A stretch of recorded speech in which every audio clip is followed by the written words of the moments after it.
Hai adik-adik, Assalamualaikum warahmatullahi wabarakatuh.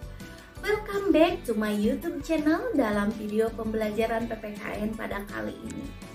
Semoga kita selalu dalam perlindungan Allah Subhanahu wa Ta'ala dan selalu dalam keadaan sehat walafiat. Sebelum memulai pembelajaran kali ini, alangkah baiknya kita melakukan berdoa bersama menurut agama dan kepercayaan kita masing-masing. Berdoa dipersilahkan.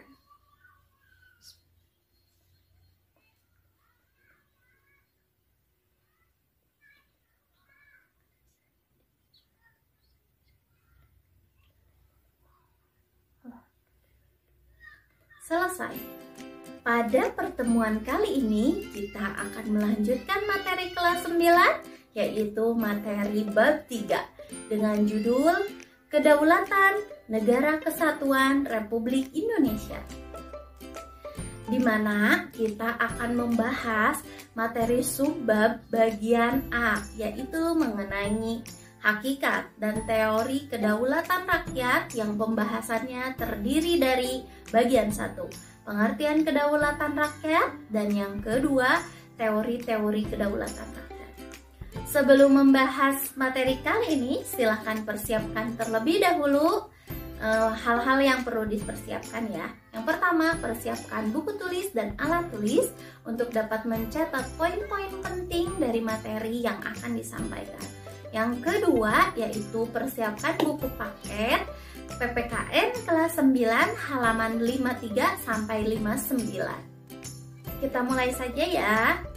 Pembahasan materi A, bagian 1. Pengertian kedaulatan. Pada halaman pertama di bab 3 ini terdapat gambar skema pemilu.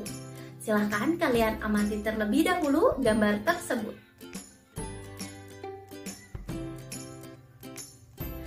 Apa yang dapat kalian simpulkan dari gambar tersebut? Ya, betul. Dari gambar tersebut, kita bisa lihat proses pemilu ketika berada di TPS atau biasanya disebut dengan tempat pemungutan suara. Berikut penjelasan dari skema atau proses pemilu yang ada pada gambar.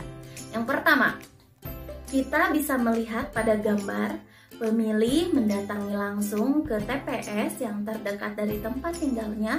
Kemudian lanjut ke yang kedua, kehadirannya akan dicatat dan dipersilakan duduk menunggu di tempat yang disediakan untuk menunggu giliran.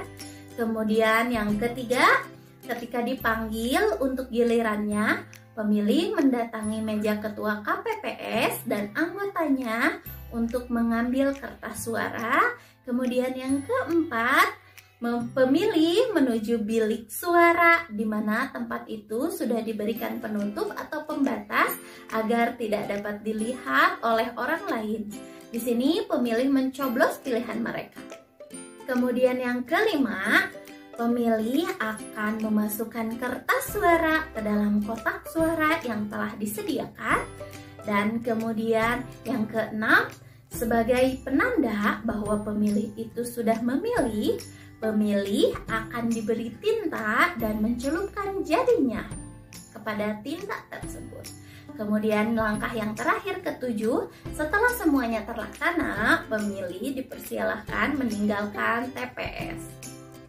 Dari pemaparan gambar tersebut, kita bisa lihat contoh keterlibatan rakyat dalam melaksanakan kedaulatan rakyat melalui pemilihan umum. Kata kedaulatan berasal dari bahasa Arab, yaitu artinya daulah, yang artinya kekuasaan tertinggi. Oleh karena itu, kedaulatan rakyat berarti bahwa rakyat adalah pemegang kekuasaan tertinggi dalam kehidupan bermasyarakat, berbangsa, dan bernegara. Kedaulatan rakyat berarti juga pemerintah mendapatkan mandatnya dari rakyat, oleh rakyat, dan untuk rakyat. Dari rakyat maksudnya adalah pemerintah seperti RT, RW, Kades, Bupati, Wali Kota, Gubernur, sampai Presiden berasal dari rakyat. Kemudian oleh rakyat maksudnya adalah pemerintah yang tadi kita sebutkan dipilih siapa-siapa saja yang terbaik oleh rakyat.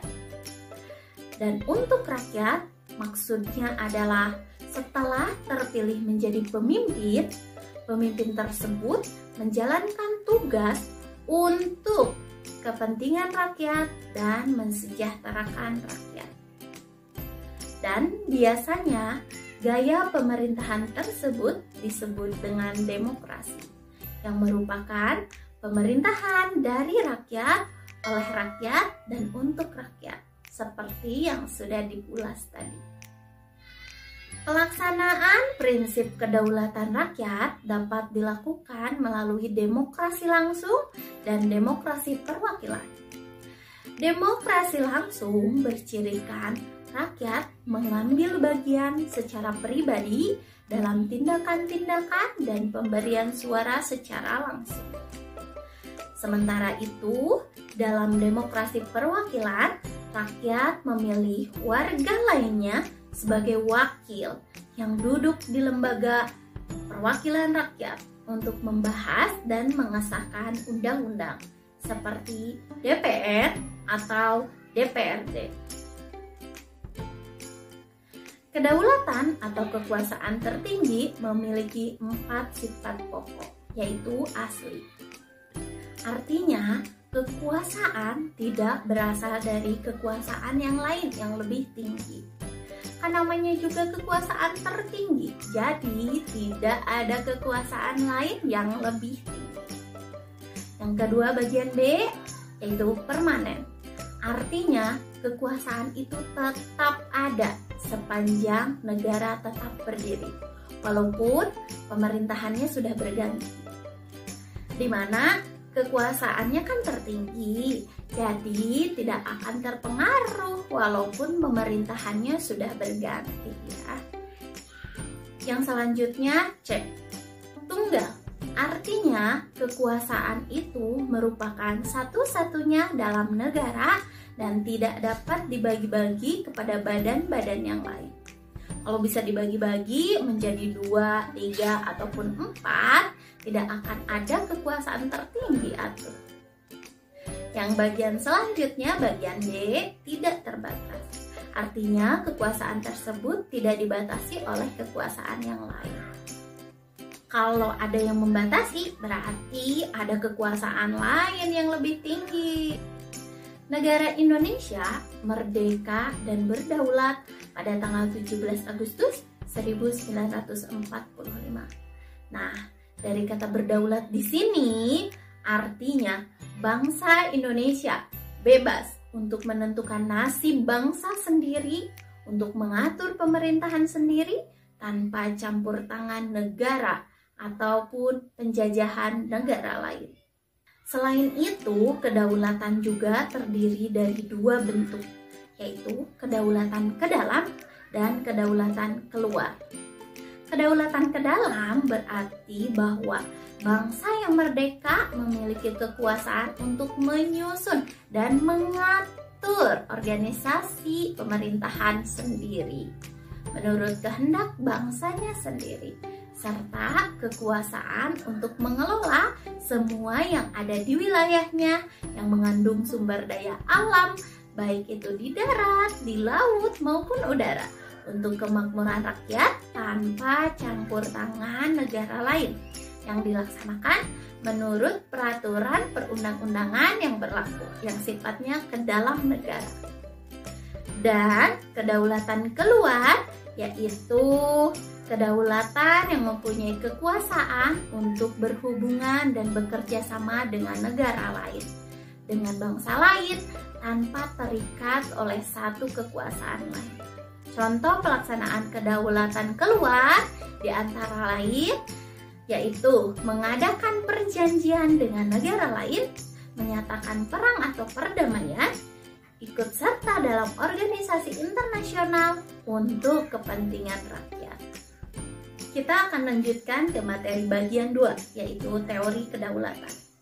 Secara umum, terdapat beberapa teori kedaulatan dari beberapa ahli kenegaraan.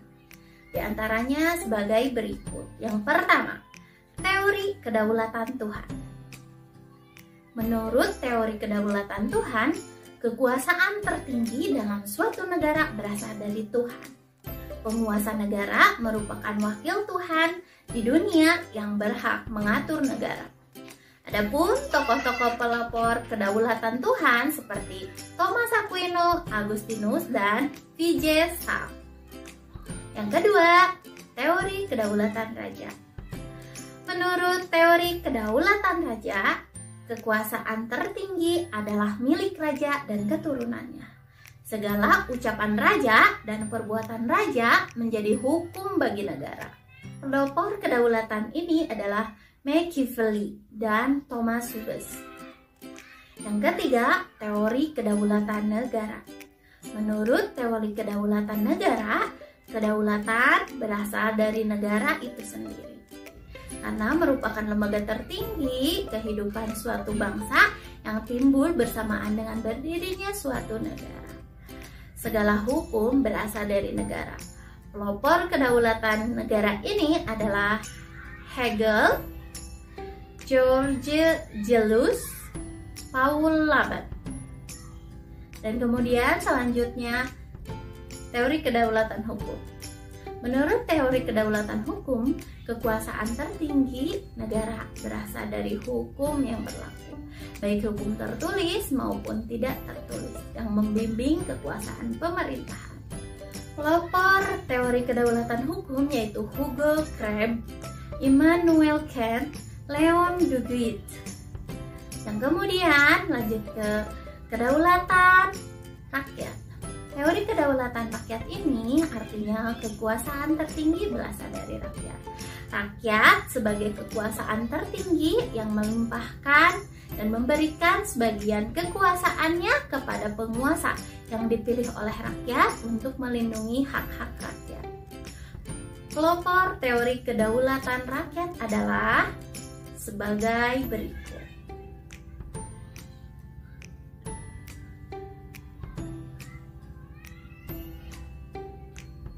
Menurut Montesquieu yang menyebutkan kekuasaan dalam negara dibagi menjadi 3, yaitu eksekutif, legislatif, dan yudikatif. Nah, demikianlah pemaparan materi pembahasan PPKN pada kali ini. Insya Allah minggu depan kita akan membahas materi bagian B, yaitu bentuk dan prinsip kedaulatan negara Republik Indonesia. Jangan lupa kerjakan tugas hari ini ya, untuk dapat mengumpulkan catatan pemahaman kalian dalam mempelajari materi kali ini. Saya mohon maaf bila ada kesalahan-kesalahan kata yang terucap dalam ucapan nama pelopor teori kedaulatan. Saya ucapkan terima kasih telah menonton video belajar pada kali ini.